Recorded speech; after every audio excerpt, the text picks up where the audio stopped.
Baik, assalamualaikum warahmatullahi wabarakatuh. Kembali lagi bersama saya Irfan Faris dari Kebun Fabil Jaya Bibit Nganjuk. Hari ini tanggal 18 September di tahun 2025, kita akan mengulas dan juga belajar bagaimana cara yang benar untuk membuahkan atau membungakan di jenis tanaman alpukat ya teman-teman. Nah, untuk yang udah berhasil yang kita buahkan seperti ini ya, kita ada jenis Miki. Dia ini udah mulai berbunga tapi masih kecil. Kalau yang udah agak besaran ini, nah ini segini, bisa didekatkan ya. Nah, seperti ini teman-teman, dan di yang bawah ini juga ada. Nah, kalau kondisi ukuran tanaman di segini, kurang lebih di 150 cm, kita membuahkannya itu hanya cuma 1-2, nggak berani banyak, dikarenakan apa, nanti kalau terlalu banyak buahnya bisa menyebabkan tanamannya rusak atau rantingnya nggak bakalan kuat dan patah seperti itu. Nah, kemarin juga masih ada banyak waktu kemarin yang udah berbuah, tapi ya kita jual. Jadi kita kalau udah berhasil membuahkan selama 2 periode, jadi seperti ini kan baru pertama kali. Nah, nanti kita buahkan lagi yang kedua kalinya. Nah, nanti baru kita jual, Bu, karena kita namanya seperti itu teman-teman. Nah, jadi teman-teman yang mau belanja di sini kayak seperti tanaman-tanaman buah, kita ready. Kita ada di market kayak Shopee ada, Facebook juga ada, terus juga ada TikTok dan sebagainya seperti itu teman-teman. Oke, kita lanjut aja langsung pembahasan untuk mengenai bagaimana caranya pembungaan atau pembuahan alpukat yang benar. Jadi pertama kita harus tahu ciri-ciri tanaman yang bisa dibungakan dan dibuahkan itu seperti apa teman-teman ya. Kalau kita belum tahu itu, jangan kita ingin tanaman berbuah seperti itu atau tanaman alpukat berbuah. Nah, ciri-cirinya seperti ini teman-teman. Ciri-ciri tanaman yang memang mudah dibuahkan untuk alpukat ya, seperti ini. Dia itu udah kayak muncul seperti ini loh, bisa didekatkan. Ini adalah pentol, kalau di sini namanya pentolan atau perintilan, yang dia bakalannya mau buah bunga. Nah, kok bagaimana Mas kok bisa begini tanamannya? Nah, tanaman ini sebelum dia menjadi seperti ini, itu dia kita stressing atau streskan dulu. Nah, contoh yang masih lagi kondisinya stressing, belum sampai mentol-mentol atau merintil-merintil kayak gini, ini juga ada. Ini juga masih proses eh, stressing atau disetreskan. Nah, seperti ini. Bisa dilihat didekatkan juga. Nah, ini masih proses yang dia belum keluar pentol perintilan kayak yang ini, kayak yang sebelahnya ini, kayak yang ini. Nah, kalau yang kayak gini udah siap banget ini teman-teman ya, dibuahkan atau dibungakan, siap banget. Dari kondisi tanamannya seperti ini gitu. Nah, jadi cara stressing itu enak banget, jadi tinggal mengurangin media air atau penyiraman. Nah, yang semula teman-teman kayak menyiramnya di setiap hari dan terlalu banyak, biar apa, biar subur. Nah, itu kalau di tambulapot malah menyebabkan dia nggak berbuah atau lama berbuah, nggak bahkan berbuah kalau dia airnya terlalu banyak. Makanya apa, sistemnya untuk pembungaan atau pembuahan itu hanya menggunakan stressing dan juga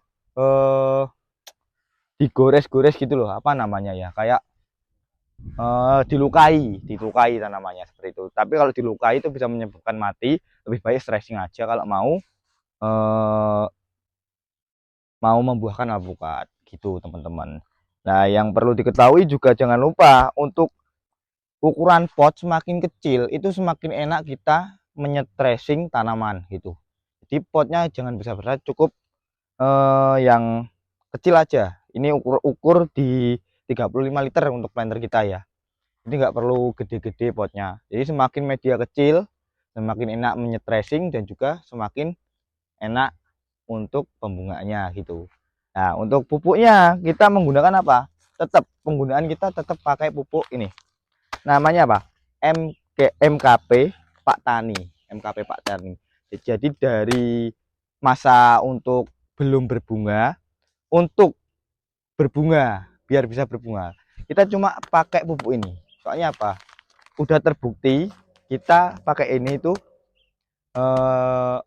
manjur gitu. Kita nggak promosi ya ini ya, kita nggak promosi ini. Kita itu bikin agar teman-teman semua bisa membungakan alpukat di usia masih muda dan juga di pot atau tambulakot seperti itu ya teman-teman. Nah, kalau setelah tadi udah kita lewatin masa penyetesan, terus juga kayak ini untuk media potnya itu tanah dicampurin dengan sekam padi. Nah, tercampur dengan sekam padi biar tujuannya nanti saat disiram airnya langsung turun gitu. Nah, lanjut aja untuk takaran ini. Takaran apa namanya? Takaran untuk pupuknya ya teman-teman ya. Segini aja. Satu genggaman gini bisa dilihat ya. Nah, satu genggaman gini. Kalau saya seperti ini cara memupuknya ya. Satu genggaman kita taruh di sini. Nah, taruh kayak gini. Habis itu nanti disiram ya. Nah, yang ini juga kita kasih MKP juga. Gunanya apa? Gunanya agar dia juga segera segera memunculkan pentolan atau perintil-perintil bakal bunga gitu teman-teman ya. Nah, setelah ini kita siram ya teman-teman. Setelah kita siram, nanti kita penyiramannya dikurangin. Jadi jangan setiap hari, cukup di 3 hari sekali aja. Itu pun nggak boleh banyak-banyak ya teman-teman. Jadi harus diketahui itu agar tanamannya nanti cepat berbuah atau berbunga. Nah, ini contoh yang berbunga. Nah, ini juga ini di jenis Catalina ya teman-teman. Ini Catalina dia udah mulai muncul bunga. Dia juga masih kecil, penyetresan juga ini. Kita juga ada teman-teman kayak durian gini. Durian kita juga berbunga kayak gini. Ini di durian, tanaman durian berbunga kayak gini ya. Nah, itu untuk di kebun pabrik Jaya Bibit, selain menjual tanaman bibit, kita juga belajar bagaimana caranya untuk tanaman-tanaman kita di Tambulakot itu bisa berbunga berbuah gitu. Nah, untuk sementara seperti itu dulu ya teman-teman untuk konten alpukat kita. Nanti entah berapa hari ke depan, belum. Nah, ini masih kurang info satu lagi. Nah, saat teman-teman memupukkan MKP tadi itu di setiap 20 hari sekali. Jadi 20 hari sekali selain penyetresan dipupuk lagi pakai MKP sampai dia muncul bunga. Setelah itu nanti ada kelanjutannya ya teman-teman. Untuk kelanjutan videonya nanti bisa dilihat ketika tanaman ini udah memunculkan bunga. Nanti kita review lagi. Nah, setelah ini harus apa? Nah, harus bagaimana setelah muncul bunga agar bunga tidak rontok. Dan nanti saksikan aja kalau udah kalau udah ini dia berbunga dan kita buatkan tutorial atau cara agar bunganya tidak rontok dan menjadi buah seperti yang ini teman-teman ya. Seperti yang ini di jenis Miki Cimpedak. Nah, ini muncul buah kayak gini. Kalau yang ini masih rawan teman-teman ya. Ini masih rawan dia masih rawan rontok. Kalau yang ini insya Allah ya bakal jadi buah gitu. Tapi kita tetap tidak terlalu banyak air, jadi secukupnya aja biar nanti tanaman kita nggak gagal teman-teman ya. Seperti itu ya. Oke baik, terima kasih, kurang lebihnya mohon maaf. Kita pamit dulu. Jangan lupa di subscribe dan juga di like ya teman-teman. Wassalamualaikum warahmatullahi wabarakatuh.